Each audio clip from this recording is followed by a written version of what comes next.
In 1775, Thomas Paine wrote a pamphlet stating that the freedoms of man can only be maintained by limiting the power of government. The pamphlet was called Common Sense. In 2015, it still is Common Sense. I'm Elizabeth Smith. I'm Mark Zaccaria, and this is Common Sense. Welcome back. In this installment, I will interview East Providence activist William Murphy. Bill has been waging a one-man citizens campaign against the proposed pension settlement that was hard-coded into the recently passed budget. He is justifiably upset about how the rights of the taxpayers have been abused by the administration, the legislature, and the unions in this only in Rhode Island boondoggle. You will be too, so please listen in. Later, Jeff Richard will weigh in on immigration and its selective enforcement. And in between times, we will ask and re-ask the burning question, are you kidding me? But we start, as always, with analysis of some of the top news stories in the Ocean State. Liz? Thanks, Mark. In the wake of the murder of Kate Stenley in San Francisco by a 5-time deportee, we here at Common Sense found a Rhode Island connection to the current immigration policy set in place by President Obama. It's an outrage and not too surprising tidbit of information. According to the Center for Immigration Studies, quote, more than 200 cities, counties, and states across the United States are considered sanctuary cities. These state and local jurisdictions have policies, laws, executive orders, or regulations allowing them to avoid cooperating with federal immigration law enforcement authorities. These cities ignore federal law authorizing U.S. Immigration and Customs Enforcement, or ICE, to administratively deport illegal aliens without seeking criminal warrants or convictions from federal, state, or local courts. Although federal law requires the cooperation, the Department of Justice has never sued or taken any measure including denying federal funds against a jurisdiction. On the contrary, the present administration has made it difficult for the states and localities which choose to aid in enforcing immigration laws. Federal law was labeled voluntary by the administration in a November 2014 policy memorandum signed by the Homeland Security Secretary, unquote. As you can see here in this graphic, Rhode Island is considered a sanctuary state. Now let's think about that for a second. What was going on this time last year? Why, we were all focused on the governor's race, all while Mr. Chafee was quietly accepting this. Take a second look. The Department of Corrections policy from the governor was enacted on July 14th of last year. That very fact alone should be made very public while he runs for president. Thank God he has no chance to win. Mark? Thanks, Liz. The Telegraph is one of the most respected news companies in Great Britain. It boasts a nationwide reporting network in the UK that feeds daily newspapers, broadcast news shows, and the blogosphere. While we here in the States were celebrating independence from Britain, the Telegraph was reporting on one of the public policy mistakes that still bind us together. In a long article on the failure of green energy initiatives in the kingdom, reporter Tim Ross highlighted recent efforts by the Cameron government there to reverse what is seen now as a waste of resources. No one denies the attractiveness of the concept of limitless, non-polluting energy coming from the very natural forces which also provide vitality to our entire planet. At number 10 Downing Street, however, there are concerns over the enormous cost of exploiting that opportunity using only the technology at hand today. There, as here, the potential for green energy may be limitless, but the money to develop it is all too finite. In his article, Ross reports that Tory ministers are angered by the constant upward revisions on cost estimates for the green energy schemes already in operation. They now project that within 5 years, the public subsidy of existing projects will reach £9 billion per year. That's something like a week's pay extra each year from each working Briton just to cover utility bills that are based on green power. Ross cites the many land-based UK wind farms that operate at a loss. That makes this Rhode Islander fear for the upcoming deep water wind project in these parts, if only because it is so much more expensive to maintain anything at sea than it is at shore. Here in the Ocean State, the Deepwater Wind Project has already contributed to a 27% increase in our cost per kilowatt hour for electricity. And that's just to build up a kitty to cover the costs of the much more expensive green kilowatts we will be buying in the future. If the American experience is anything like that of our British allies, this set-aside will not even begin to subsidize our operating losses on the windmills. Every estimator's pencil has an eraser on it, in order to correct for mistakes. On both sides of the pond, it seems that the erasers used by government estimators are the wallets of their taxpayers. These Pauls, bureaucrats, and insiders would much rather pay any price using your dollars than to even consider letting the marketplace handle the energy development. Heavens no, that would mean paying a price using their own power instead. Unthinkable. Liz? Thanks, Mark. Well, before we get to my story, let's step aside briefly to see what's going on in the State House. Common Sense TV here with Representatives Justin Price and Sherry Roberts, who have worked on some bills regarding the state guide plan. Could you tell us a little bit more about the success on the House floor last night? Yes, we are really pleased that this Republican-led initiative was able to get passed in response to Roadmap Rhode Island, which is an element of the state guide plan. So the only thing I just want to caution, though, is that municipalities must be cautious when taking HUD funds because if they take those funds, they're going to be required to follow the expectations of HUD. Right, that's a good point, Sherry. This bill addresses the statewide guide plan and protects the municipalities from any expectations that are of and beyond the state laws that already exist as far as housing goes. So the HUD money has different. You sign up to a different program. It's a federal program. This is a state. This addresses the state guide plan. So, but it's a great victory. The entire House just about unanimously passed the bill.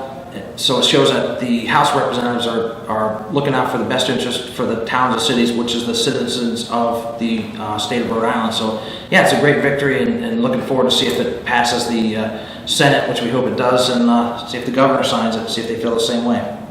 I understand it was quite a collaborative effort among the Republican caucus to get these bills on the House floor.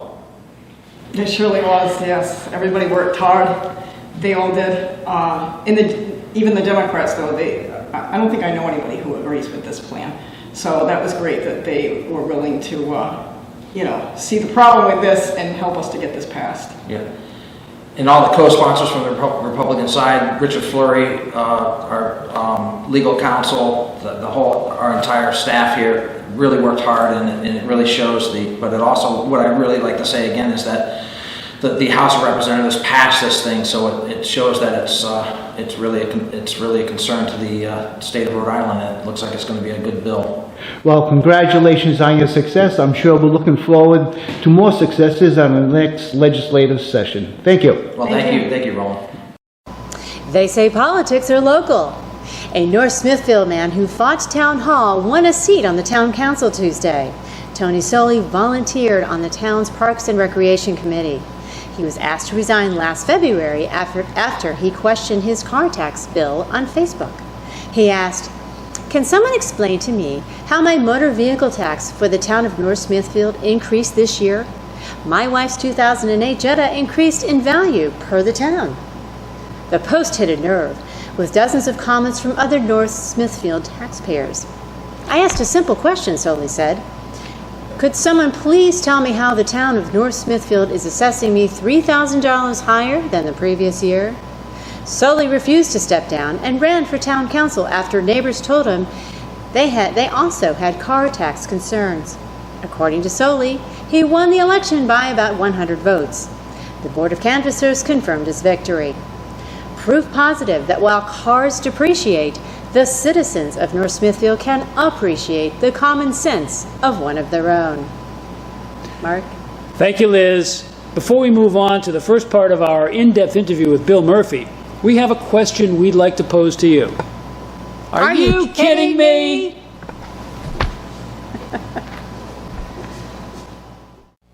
Hi, my name is Brandon Bell, Chairman of the Rhode Island Republican Party. For me, the recent very close special election made me energized, inspired, and optimistic about our future. The Rhode Island Republican Party is united. We teamed up from across the state with a message that we are no longer fragmented. We stood together in an unprecedented effort to get a quality Republican elected to the General Assembly. We engaged in an organized get-out-the-vote effort. We organized a ground game like I've never seen that had us working to get our voters out until the minutes the polls closed. Now that we are together, first, people will understand us better and join us if they fully understand why we believe what we do.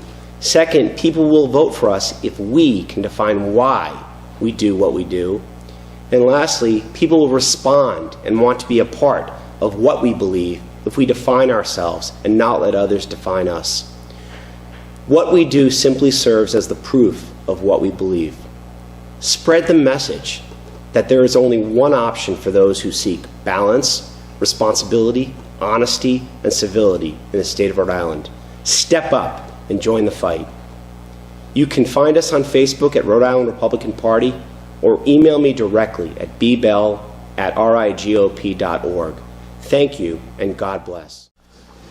Ladies and gentlemen, I'm Mark Zaccaria, and I'm here today with William Murphy of East Providence, who is an activist on the subject of pension reform here in the Ocean State.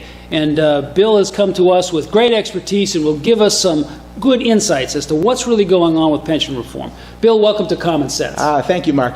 Pleasure to be here. First, would you tell our viewers a little bit more about yourself, where you live, how long you've been there, and how you came to be so passionate about the problems we face in our pension system here in Rhode Island? Sure, I'd love to do that. Well, of course, I'm from East Providence. I've been active with the East Providence Taxpayers Association for quite some time, as well as the reform group Rhode Island Taxpayers, as I'm sure you're aware of. I have just, I think, had the interest as an average citizen. I care about my country, my community, how things are going, and I really, for a long time, have noticed how serious this issue is. I see the financial costs of this interfering with the ability of government to serve the community in every way, whether it's good schools, to public safety, to everything else. And I found that alarming and needing attention. And so you wanted to do something about it. Absolutely. Now, as an average citizen, when you started to look into it, was it difficult? Was there a lot of obstacles to overcome? There were a lot of obstacles. I'll say, it helps me a little bit that I teach. I have a PhD in political science. But being involved in these groups, particularly Rhode Island Statewide Coalition, helped a lot because I met other people who had knowledge and expertise, and then as I learned about the issue and understood its importance, I became more motivated to learn more about it, and I felt that I'd be able to contribute to the process. So it is difficult and painful. I have to be honest with you, I don't really like the topic that much, especially some of the numbers and the abstruse legal and accounting language and all that, but I found that you need to make an effort to understand it. I don't think every citizen has to make a difference. I think you just have to care and pay attention. One thing I found about being involved in a reform group or say the Republican Party, something like that, is there's a division of labor. People do different things. People specialize in different issues. We learn from one another, and then if we pool that information and effort, we can really form a team effort to make the state better and overcome some of these really bad public policy problems that are being driven by special interest groups. Excellent. So you're an academic with real academic qualifications, and you used an academic process to investigate what's going on here with the pension reform. So would you then give us a quick rundown of what the condition of the state pension fund was when you first started looking into it at around the time, as I understand it, that then General Treasurer Gina Raimondo was first considering doing something to try and fix it? Yeah, it's very interesting, Mark. I actually started looking at this a little bit ahead of time. Rhode Island Taxpayers, its predecessor group, Rhode Island Statewide Coalition, was very interested in this issue, and we were looking at trying to put together perhaps a study of the pension system. Now, this is about 2009 timeframe before the present governor was elected. But let's just talk about that. I think the time when the 2010 election, when Governor Raimondo was elected, she came into office in 2011, and she had a very strong financial background. One of the first things she did is started to take a look at the pension system and said, we've got a big problem here. Let me sketch out to you what it looked like. When she came into office, the total liability of the system was about $6.1 billion. That's if you count both the municipal and the state system. Now let me just stop for 1 second to put that number in place, because once we start talking about millions and billions and all this stuff, trillions, our eyes start to glaze over. In Rhode Island, the median income is about $56,000, so right in the middle of the pack. That's about what people earn. So let's just say, to make the math easy, if we take a $50,000 annual income, a person who earns $50,000 has to work 20 years to earn $1 million. Now, to earn $1 billion, a billion is 1,000 times more than a million. So you'd have to work 20,000 years to earn $1 billion, right? To earn the amount of money that the pension system was liable at this time, right? We'd be talking about a very, very, very long time, in the neighborhood of at that level, about 100,000 years, okay? So that's just to give the audience a sense of the magnitude we're talking about. But that's where it was when the governor came in, about 6.1 billion. That's where it was when the governor came in as treasurer. As treasurer, excuse me. Yes, forgive me that. So we're talking about back in, now if you read the newspaper, a lot of times you're going to hear that number described as maybe 4.7 billion or something in that neighborhood. That's what the number that Treasurer Raimondo used in her report, called Truth in Numbers, which really kicked off this process, which is very ironically named now if we look at it here. Back then, I think it was maybe a plausible thing. Right now, from this point of view, not so much. But anyway, that's where that's where the numbers stacked up at that point. The lower number is what you get if you just look at the state pension system that covers state employees and teachers. So Treasurer Raimondo came in, saw there was a gaping hole in the amount that was actually owed to people who were going to be pensioners, who either were pensioners or were soon to be. Yes. And she wanted to do something about it. Yeah. Approximately what magnitude was her original fix? All right, let's say this. And not only was she, you're right, she was afraid of the pension system being able to pay anyone. And she, in that report, actually said that it could run out of money, and in the worst case scenario, that the fund could totally be depleted within 8 to 12 years. That's a real big crisis when you're talking pension funds. As I calculate the numbers, again, which funds you include, you can bring them in, you can do the calculations a couple of different ways, but for me always, the amount by which that unfunded debt was reduced, right, we call the amount that the system needs to pay all its benefits but it doesn't have as unfunded debt. That initial 2011 reform law reduced the liabilities by about a third, anywhere between 32 and 37%, depending on how you calculate it. Okay, so it was a one-third measure. And not even a half measure, right. Can you give us a rough idea about what it took to get that measure alone through the legislature at that time? Wow, yeah, no, that's tough.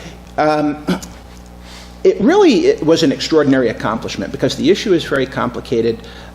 Then Treasurer Raimondo did a great job with her report. There was obviously incredible resistance to it by anyone who was receiving those government pension benefits, and as well as the unions representing them.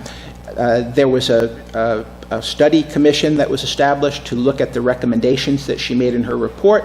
Extensive debate and hearings in the General Assembly that were very heated, high stress and pressure. But I think the General Assembly gave a very good accounting of itself. So let's just say it was a very hard-boiled, hard-knuckled political fight.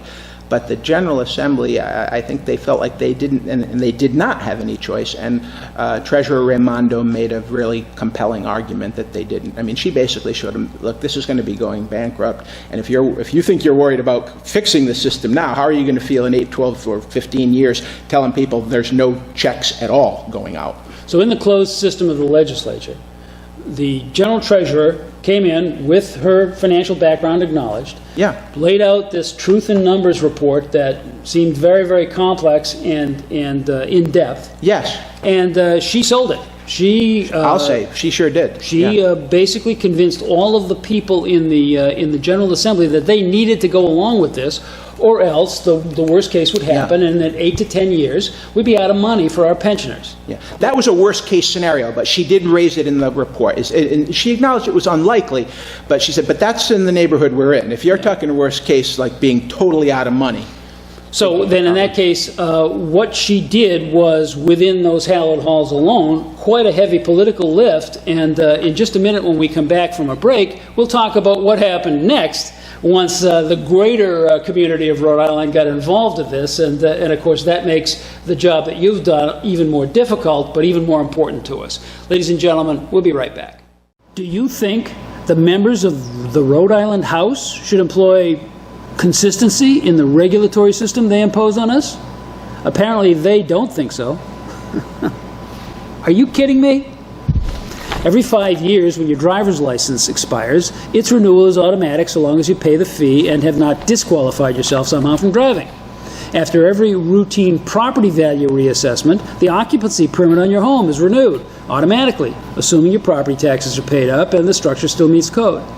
The same applies to a plumber's or a pipe fitter's license. It is no different for a barber's or a hairdresser's state certification. But a gun permit?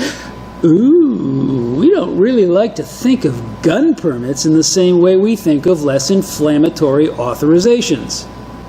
And that's despite the huge disparity between injuries caused by licensed drivers and those caused by licensed gun owners. It seems that Representatives Falella, Carnaval, Casey, Ucci, and Hull saw the irony in that cultural bias and tried to correct it. Their bill in the last session, House 5190, would have simply required the routine renewal of any existing weapons permit upon expiration, after payment of the fee and a successful review of an up-to-date criminal background check. OMG! Can you imagine the wailing, the moaning, and the gnashing of teeth when that one got to the House Judiciary Committee?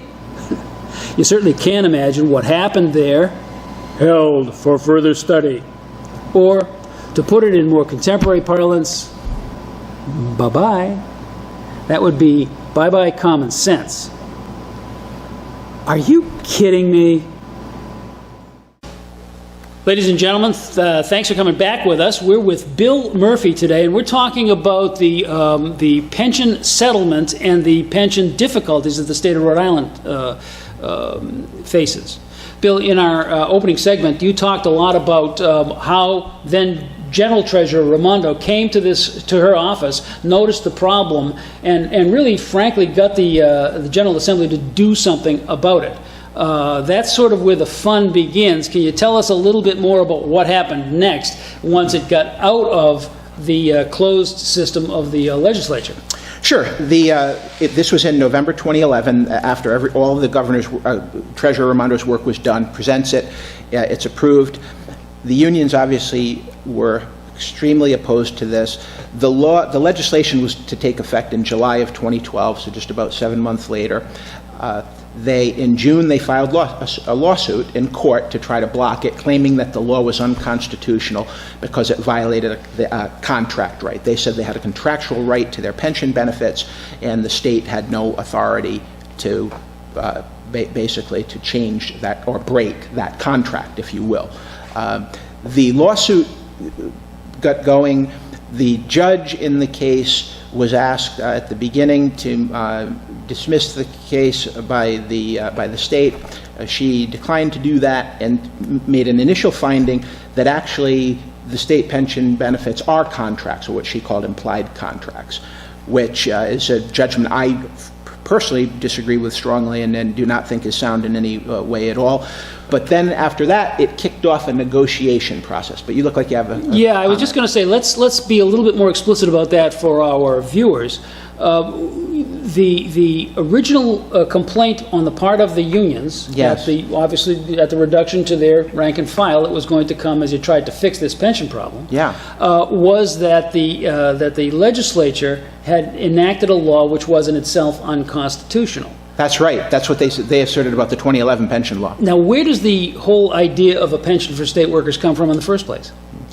Well, in this case, it came from the General Assembly. Yeah. The pension was a policy of state government. Right. So it was enacted into law by the legislature, not by any contract negotiation. That's exactly right. It existed prior to whatever the last contract negotiation was for whichever of the unions you want to take. Though the unions asserted that even so, that law created a contract. Now, that's a very hard stretch to make, because it's presumed strongly that any law passed by a legislature is not a contract. If it was, you'd never be able to revise public policy. I'm not an attorney, and I don't believe you are either, but No, I know I'm you've not. spoken to a number of them on this. My nose tells me that the legislature gets to enact laws within the framework of the Constitution. That's exactly right. And that it's done so in both these instances, first in establishing the policy of a pension, and second in modifying that very policy that they themselves enacted. Is that... That's the crux of the issue, and the whole lawsuit, in my opinion, is designed, that what you just said is the very fundamental notion of democracy and the people controlling their own government. The whole reason of this lawsuit, and what the court has decided, is to take this out of the realm of the people and their elected representatives, and to handcuff us so that we can't change these things in a way that's rational, reasonable, and intelligent. Okay, so the lawsuit then contended that there's something going on here that is unconstitutional, and without ruling on that assertion, the original judge in the case did allow it to proceed. Yes, saying that, and in response to the state's request to dismiss the lawsuit, said, we actually think that, in the court's opinion, the union claim that it was a contract had some merit. Then, most egregiously of all, the court sets up this secret negotiation process, a mediation process where the unions and the state lawyers have to sit down to renegotiate a law. Now, think about this. It's a secret. It's all happening behind closed doors. Yes, there's a confidentiality order that allegedly the General Assembly wasn't even supposed to know, but certainly not the public, certainly not the media, which makes you wonder, why is it necessary to do such things in secret? Well, again, what they're doing is they're going over all sorts of possibilities that will never actually see the light of day, and I suppose that would be their argument. But the fact is that any time any governmental organization does things sort of supposedly on behalf of the people, but in the dark, it's bound to raise suspicion. Let's think about one thing here, though. The courts, in a case like this, exist to adjudicate or make a decision about whether a law is unconstitutional. Every American has the right to challenge a law if we think it violates our rights. I'd argue the court didn't perform that function at all. The lawsuit ended up just being an excuse or a pretext to renegotiate the law. A special interest group that didn't like the law went to a court where it knew it had some really good friends, and that court facilitated a process that in secret rewrote the law. I don't know if you understand this, Mark, but literally in that lawsuit, they took the pension reform law, and the union lawyers and the lawyers for the state rewrote it. They sent that over to the General Assembly, and that's what the General Assembly has just voted on or the House did in the budget. So what you're telling me, Bill, and of course all of our Special viewers, favors for special people, Mark. and the state's attorneys, who were the defendants in this lawsuit, essentially teamed up with the plaintiffs to create this entirely new path that was never originally envisioned by the legislature. Exactly, yeah. This is the biggest reason, Mark, why I say this settlement is a disaster, because that partnership is essentially a negotiation. That introduces agreement. This new law, this new settlement legislation, represents an agreement of the parties involved. This is what the unions are going to argue in future lawsuits in which they challenge additional pension reforms, which are going to be vital because the unfunded liabilities are so giant now. By approving this settlement, I believe the General Assembly is destroying its ability to reform the pension system in the future within the scope of its ordinary normal legislative powers. And that is a disastrous consequence that's intolerable. It absolutely is. And you lay out a compelling case for the fact that the legislature, if not this one, then the next one or the one after, it's pretty soon, whoever's up on Smith Hill as a legislator is going to be caught between a vice. One part of the vice is the pension fund running out of money. And the other part of the vice is the unions with this settlement agreement in hand saying, oh, but you can't do anything about it because we've already settled that point of law. What it's going to do is make it impossible to change the pension system again without the union's permission. That's absolutely wrong. If the pension system is a public policy, it means it's ordained by the will of the people. The 2011 law, I would say, is a valid expression of the will of the people through a legislative act that had integrity. The whole legal process subverts that. It's an attack on the very democratic process itself. And one of the reasons you're here today is because of some of the things you yourself individually have done about it, Bill. Can you talk about some of the press releases and press conferences and so forth that you've had to try and get this information out? Sure, it's not just me. I've been working obviously with Rhode Island taxpayers, Rhode Island Center for Freedom and Prosperity, Gatsby Project, Ocean State Taxpayers in Action. All of these groups have made contributions to this effort in one way or another. The first thing I'll say is the court was having what I think is ironically called a fairness hearing in May. And one thing that I thought was absolutely just outrageous about this process is the news reporting, all the quotes in the paper are talking as if the taxpayers don't exist. And as the impact on them doesn't matter. The only people who were impacted are the 60,000 retirees. I thought that was wrong. I think it has, if you look at the disparity in benefits, very, very bad. So I tried to go to the court and make that argument. Of course, it did not permit me to speak. Well, Bill, I'm going to have to stop you right there because we are at the end of another segment, but you certainly have gotten up off the couch and done things on behalf of the people who, by your own research, have been forgotten in this entire thing about where the money is going to come from.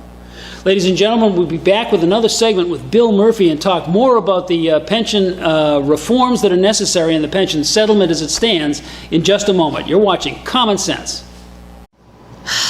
Okay, they're at it again, trying to repackage Rhodey's dead last. But start here anyway. Are you kidding me? It's the latest and greatest tourism/business startup campaign. According to Projo, Rhode Island officials are looking for a top-notch marketing team that can create a $5 million tourism and branding campaign to set Rhode Island apart, encourage more visitors, and convince people that the Ocean State is a great place to start a business.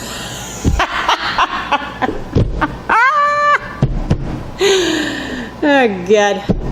Secretary of Commerce Steve Pryor said that he expects to find a team that can compete with the best in the country and produce a campaign of the highest quality that will penetrate not only the region, but the country. Pryor goes on to say, it's far too soon to say what might result from the effort. Newsflash, nothing. Including whether the state will keep its Discover Beautiful Rhode Island highway signs, whether it might hire a Rhode Island company, or whether it might use a well-known Rhode Islander in the campaign, unquote. I'm sorry, but didn't those signs just go up? You know, maybe they can reach out to some of those local Rhode Island businesses to reinforce that message, like Honeywell, or Waukesha Bearings, or Teespring. Here's a suggestion for the new state slogan. Rhode Island, the state where everything used to be. Are you kidding me? What do I stand for?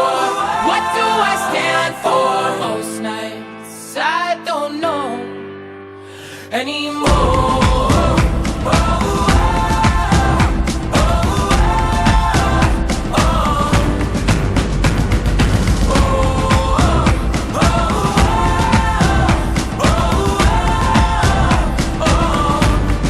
So you've gone into a lot of detail about how we got there. Bill, I want to start this segment by asking you, how do you think it could have gotten so bad? How did this process by which we started with what I think is fine legislation and then all of a sudden wound up in the mess that we're in today? Yeah.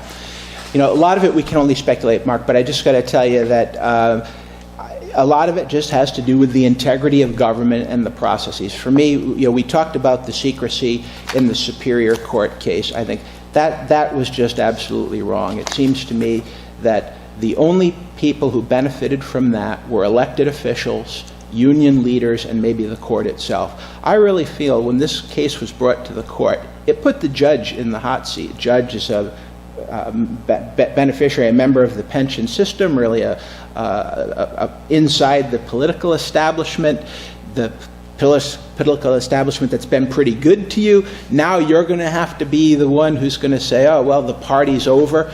You know, I can only speculate, but it makes you wonder if the court really went to a lot of these contortions to try to avoid having to really make some of these decisions itself, just like it seems like almost everybody in the system has.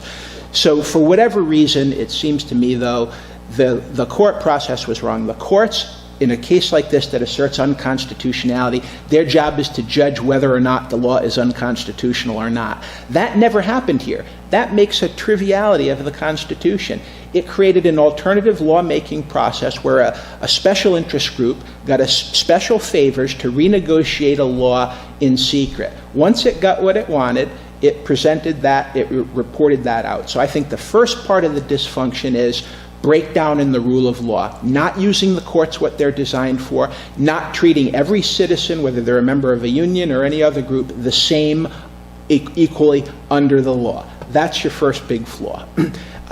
Second, I think the General Assembly was complicit. The other thing is also, from my point of view, it's hard for me to believe that the governor didn't really shift gears on this. And I think one of the most compelling arguments from my point of view is she had two sets of lawyers. Well, there were two governors involved. The original settlement talks started under the Chafee administration, so there were probably, that train was already moving down the track. Though the current governor was a driving intellectual force in a lot of these things. So she participated because she was part of the Chafee administration. She was the treasurer, just like the current treasurer is now. So she is. And David Boies, one of the top constitutional lawyers in the country, who, by the way, makes a lot of arguments like I do, he wanted this tried in federal court. When Governor Raimondo, or Treasurer Raimondo, was ready to go to the mat and fight all the way for that pension reform, David Boies was her guy. And who was David Boies? Out of Rhode Island, national level expert, not gonna, like Alan Dershowitz during the Klaus von Bülow case, if you remember that, the Rhode Island shuffle. These guys are coming in, they're going to call a spade, they're tough as nails, they don't care where the chips are. Not the good old boys who are going to go along to get along and do everything. When we decide that we have to compromise, or that it's now in our political judgment to compromise, well, maybe the David Boies of the world aren't quite the people we need. You know, I'm only speculating, but that's the way it looks to me. So it sounds like what you're saying is that by any objective measure, this lawsuit that was originally filed on the constitutionality of the reform legislation was probably doomed to failure. And that anything that you and I are now going to have to pay in terms of pumping up the pension fund over and above what we would have had to pay for under that reform legislation is extra money that we probably shouldn't have had to pay all the way along. Yeah, I agree. And I think you're absolutely right, Mark, and the most important preceding point to understanding this is the argument that $4 billion in pension savings is at risk, and there's a huge risk of losing this lawsuit, is being totally overdone, in my opinion. And it's convenient political cover, right? Well, we had to compromise. You know, this is what could happen if we didn't. But it truly is being overdone. The state's legal case is extremely strong, and it's grounded in the idea you were just talking about earlier about a law passed by a legislative body is a law. It's not a contract. So let me ask you this then. Okay, so we've already said that there's a delta between what we would have had to pay under the reform legislation, what we'll now have to pay because of this pension settlement, as it's called, going through, even when the lawsuit probably would have failed. Are there other costs that will be inferred because this settlement is made? Can you talk about them? Yeah, absolutely. Let's say the first thing, the settlement, that's about $290 million. To put it into our analogy at the beginning of the show, the average worker would have to work 5,800 years to earn that amount of money to pay that off. Okay, it's a lot. In my mind, that's really, I think, financially the additional cost of this. What I would be more concerned about is that the reporting of that cost doesn't give us what the grand total is, because it's not the numbers that have been reported so far haven't used the new accounting rules. Let's just say that those new accounting rules are going to increase all of the costs by another $3 billion.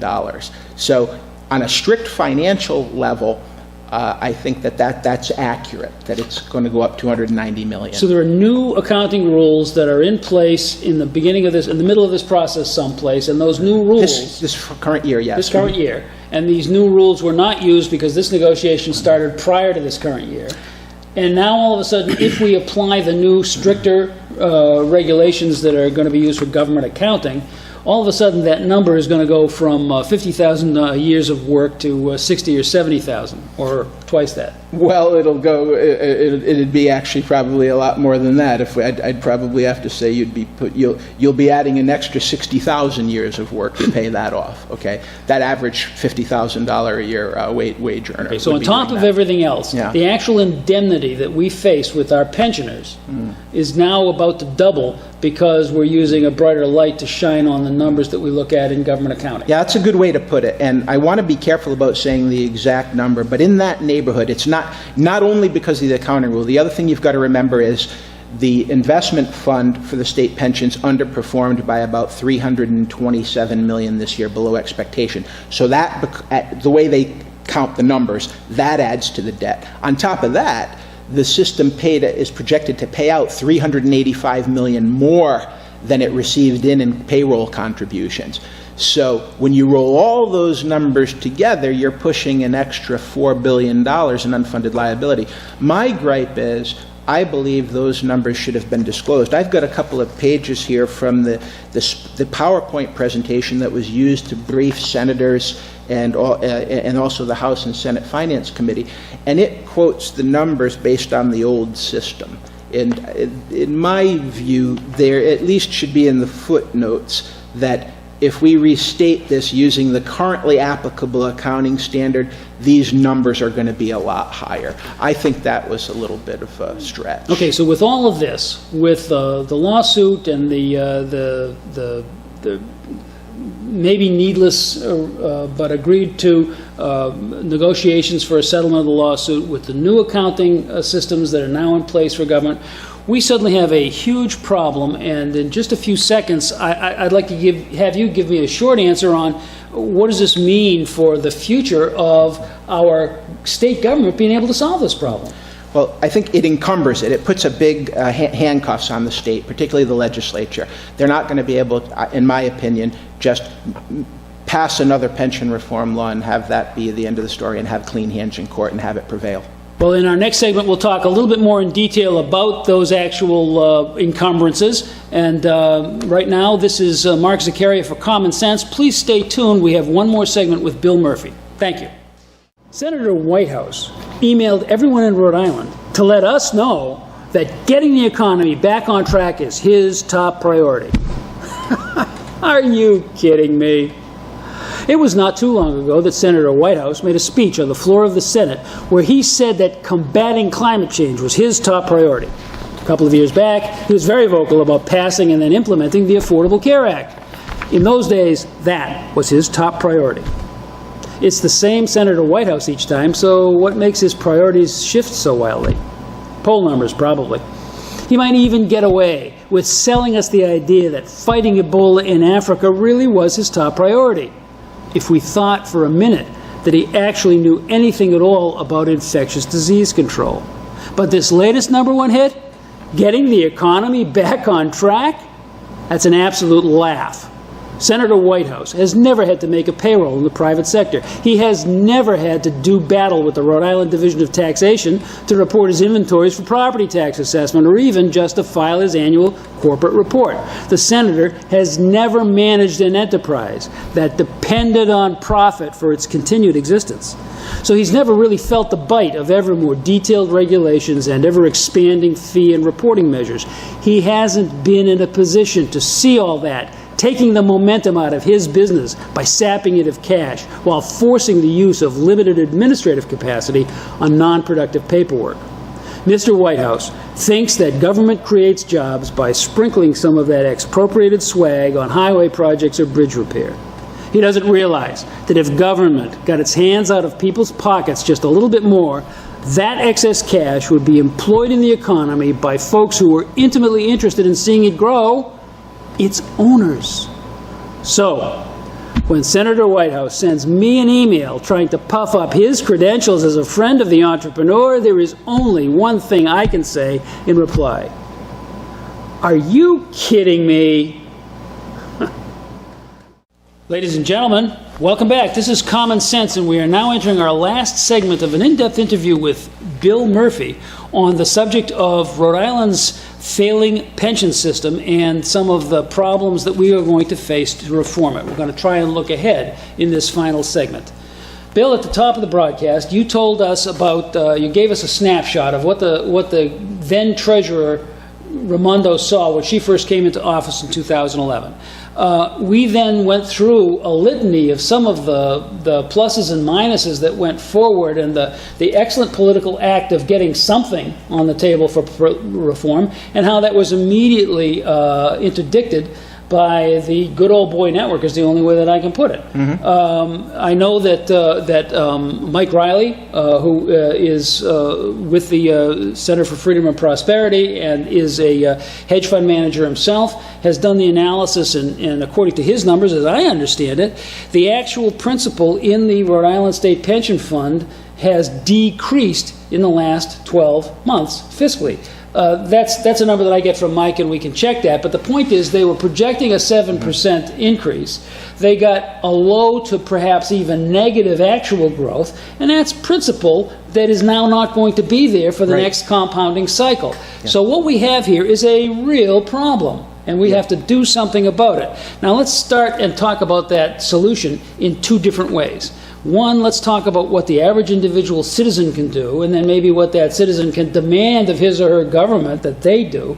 And then at the end of the segment, let's talk about some of the actual numeric fixes that might be done. So first, you've been the leader in this.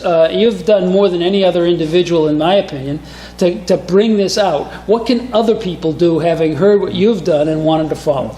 And let me just right before I start to say that, let me underscore one thing to reemphasize your point. One way we can look at it is, what is the total amount of money that the pension system owes? And when we started off, before the governor, before the reforms that the governor undertook, we said that they were in the neighborhood of about 6.1 billion. They're at about 5.9 billion right now. Think about what that means if we're going to add another 3 to that, at least, maybe closer to 4. So we're talking about having an unfunded liability that's giant, and that's still understated because the 7.5% investment return that they're assuming for the stock market, most of the experts I'm looking at, including Mike Riley, who you mentioned, say it's about a 1.5% too high.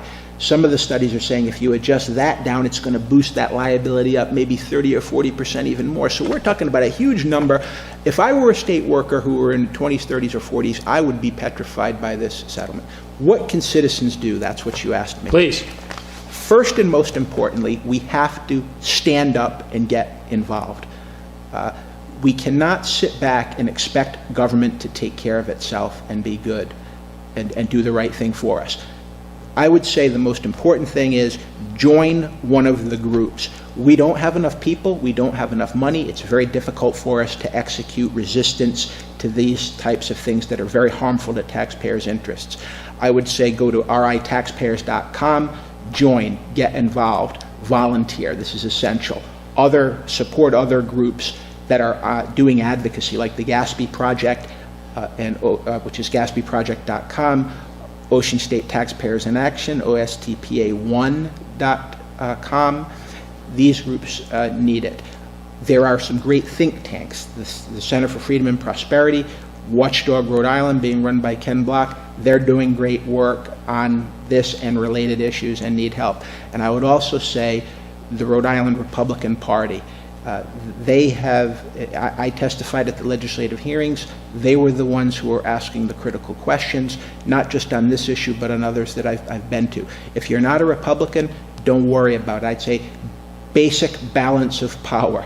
This is what we're talking about in Rhode Island. If you care about your country, your state, your future of your children, we needed more of a balance of power. The Republican Party has to be strengthened and be made more effective. That's not going to happen without citizens supporting it, just like these reform groups. For my money, those are the most important things we can do, and we have to have a positive attitude, not get discouraged, not give up.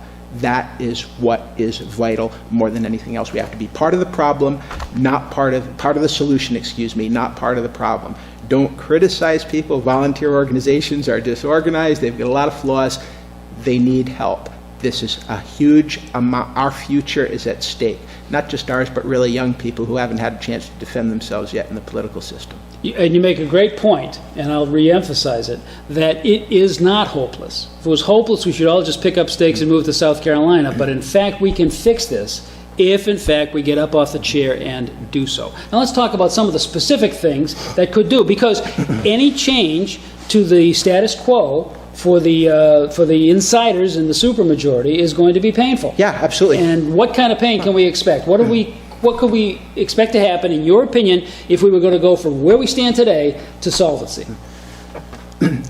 Well, I don't believe it's possible to get to solvency, and the suggestions to the contrary are pure sophistry, in my opinion. How are you going to reduce liabilities that are in 8 or 9 billion if those are even understated? I don't think it can happen. We have to have a frank discussion that respects the interests of everyone. One basic principle I think we should invoke is to say, let's have a single fair retirement standard for everyone.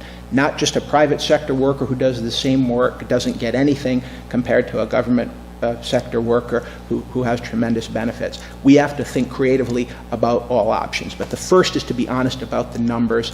It's not going to be possible to fund even what is still promised. Okay, well, there is a pretty good-sized fund of money, even though it's underfunded $8 billion in there. Now, the question is, what do we do with that? And just specifically right now, let's think about the state pensioners.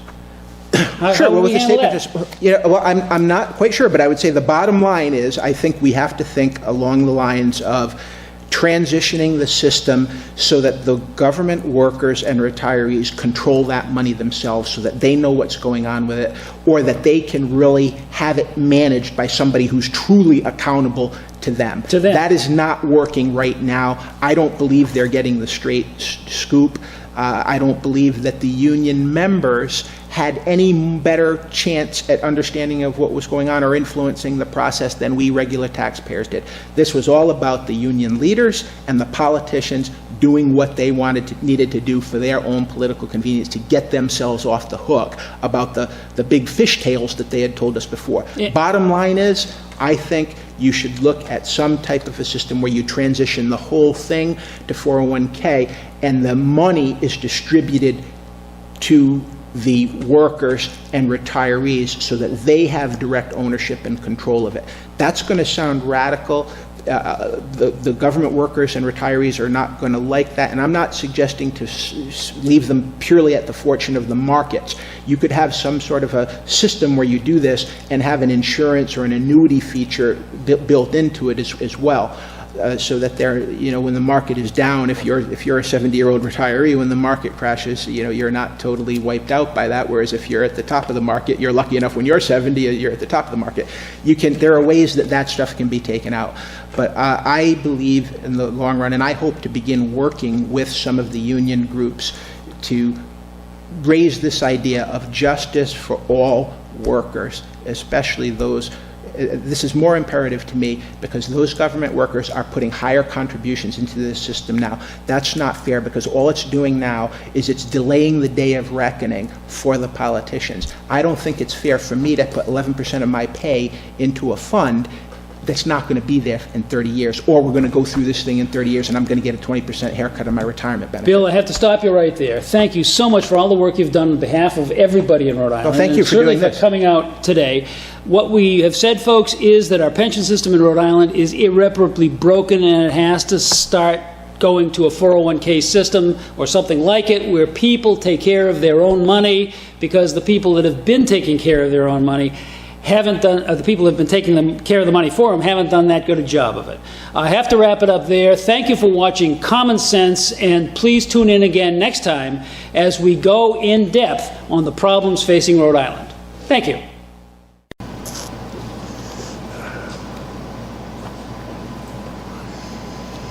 Seems every day there is another story about how immigration to America is out of control. Projo Thursday had a thought-provoking AP article about a Mexican national by the name of Juan Francisco Lopez Sanchez. Seems Mr. Lopez Sanchez was caught 5 different times sneaking across the border from Mexico between the years 1994 and 2009. Now, he has served 15 years in U.S. federal prisons for illegal reentry. I did some research to find out that it costs $73 a day in 2012 dollars to house an inmate in a medium security federal facility. Now that's $26,645 annually. Now times the 15 years. So we taxpayers spent $393,675 keeping Mr. Lopez Sanchez from going home and coming back here again. But soon after his latest stint in jail, the good folks in San Francisco, who had him in custody for a drug charge, they chose to let him go. They let him roam the streets because he was in a sanctuary zone. Seems the leaders in San Francisco don't want to cooperate with federal immigration authorities, meaning ICE, that would have preferred to have Lopez Sanchez delivered over to them to be sent home again. Oh, by the way, Rhode Island is an entire sanctuary state, not just sanctuary city, state. Not good. So it came to pass, last week Mr. Lopez Sanchez killed a 32-year-old woman who was strolling on a San Francisco pier with her dad. When you hear about this kind of story, you naturally revert to all the negative thoughts that folks like Donald Trump have magnified. Well, in one sense, the Donald may be right. Do all of Mexico's best and brightest flock to the borders to sneak in? Don't think so. But you and I know there are lots of best and brightest folks in Mexico. But we have institutionalized the right of illegal immigrants to all sorts of benefits, including sanctuary. Now, we in Rhode Island, besides being a sanctuary state, we wanted to give them driver's licenses and send them to URI at in-state rates. Well, how about free medical care or housing assistance? No problem. We have an entire bureaucracy all lined up to help the disadvantaged illegals. That's nice. But every time I get all worked up about the downside of our immigration policies, I have to remember that we are a land of immigrants. Making that point is not all that easy when all you hear are the negatives. Recently, though, I read a thought-provoking article in my monthly edition of Angie's List. Okay, do I believe everything I read? No, but I don't think Angie and her staff are going to put anything in print they don't believe. So they picked 4 people whose stories of arriving in America perfectly fit the image we have here about achievement if you want to go the extra mile. It is a well-written piece and puts the spotlight on how things can happen when the rules are followed. I was impressed with the statistics the article provided. Here is what I didn't know. 1. Immigrants started 28% of all new businesses. 2. Companies started by immigrants are Colgate-Palmolive, huge, eBay, Google, Kraft, Pfizer, and Procter & Gamble, to name a few. 3. From 1996 to 2011, the rate of increase of immigrants who started businesses was 50%, while the decline in the rate of native-born business starters was 10%. 4. 1 in 10 people at privately owned companies work for an immigrant-owned business. 5. The immigrant-owned businesses spend $126 billion, I say again, $1 billion per year in payroll. Number 6, the folks from the following countries have done the best in owning new businesses, and that would be, as you would suspect, our neighbor Mexico, South Korea, India, Vietnam, and lastly, China. Now, here are some stats about various states. California's population is 27.2% immigrant. That group owns 36.6% of businesses and have started 48.6% of all new businesses. How about the South? Well, Georgia has a 9.7% immigrant population. That group owns 15.5% of the businesses and started 29.5% of all new businesses. The numbers of successful immigrants are impressive across the country and make it obvious to all who pay attention that giving opportunity for creativity and hard work and not a handout will result in advancement for all. Thank you for watching, and God bless.